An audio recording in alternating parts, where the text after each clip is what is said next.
Hello po, andito na naman po ako. Magbibigay ng mensahe po sa araw-araw niyo po. This message po is to help you motivate po. Na hindi pa talaga huli ang lahat po. Manalig lang po tayo, okay? So, your message for today.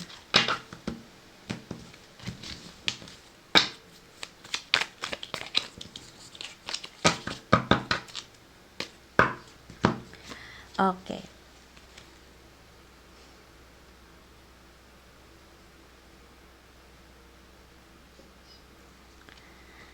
Don't allow negative emotions to fester. If you are feeling frustrated, angry, or hurt, for example, just acknowledge that. Instead of fighting your feelings, go with them and work with them. Then true healing can really begin. It's very clear message po nga. Huwag kayo magpadala sa mga anger nyo po, mga negativity nyo po. So, kasi pag you let it, no?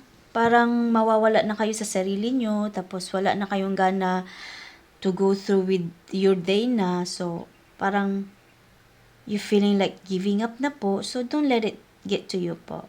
Hanggat may buhay po, may pag-asa pa po. Thanks everyone for watching. I hope you enjoyed this reading. I hope you can resonate this message. Bye for now everyone. See you next time.